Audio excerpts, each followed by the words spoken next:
শোনেন, মানুষরা কখনো এতটা তুচ্ছ-তাচ্ছিল্য করবেন না। সে হোক আপনার ছেলে, সে হোক আপনার ভাই, সে হোক আপনার বোন, সে হোক আপনার রিলেটিভের যে কোনো মানুষ। কোনো মানুষকে বলবেন না যে তুই হইতেছস একটা কুফা, তোরে দিয়া কখনোই কিছু হইব না, তুই সব কাজের মতো ব্যর্থ হস, তোর আসলে কোনো কাজ করার মরদ নাই। এটা আপনারা কখনোই বলবেন না। শোনেন, তাকদির বইলা নসিব বইলা একটা কথা আছে। আর জানেন তো, সৃষ্টিকর্তা প্রত্যেকটা মানুষের তাকদির মানুষ সৃষ্টির 50,000 বছর আগে লিখা রাখে।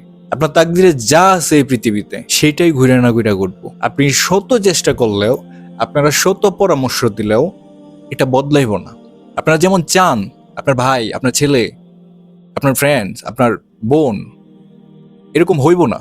কারণ আপনাদের কথাই বা একটা মানুষের চেষ্টায় একটা মানুষ কখনো সফল হইতে পারে না। আমি বিশ্বাস করি না, কারণ আমি সৃষ্টিকর্তাতে বিশ্বাস করি। আর সৃষ্টিকর্তা এই নসিব উনি নিজে লিখছে।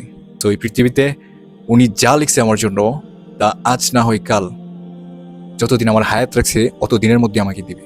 আমি শত চেষ্টা করলেও সাকসেস হইতে পারবো না। আমি আমার জায়গা থেকে আমি চেষ্টা করতেছি, আমার জায়গা থেকে আমি সর্বোচ্চ চেষ্টা করতেছি, তারপর আমি পারতেছি না। এই জন্য আমি কুফার না, এই জন্য আমাকে তুচ্ছ-তাচ্ছিল্য করা যাব না।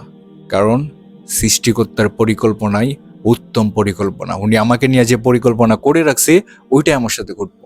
এই জন্য কাউকে তুচ্ছ-তাচ্ছিল্য করবেন না, আপনার ফ্যামিলি কাউকে তুচ্ছ-তাচ্ছিল্য করবেন না। কেউ যদি চেষ্টা করতেছে, সে ব্যবসা করতে সাকসেস হইতেছে না, তুচ্ছ-তাচ্ছিল্য করবেন না। যে চাকরি করতেছে বছরের পর বছর প্রবাসী আছে, সে সাকসেস হইতে পারতেছে না, তুচ্ছ-তাচ্ছিল্য করবেন না। মনে রাখবেন, আল্লাহ তাআলার হুকুম ছাড়া একটা গাছের পাতা উড়ারে না। আল্লাহ যখন চাইবো তখনই সেটা হইব।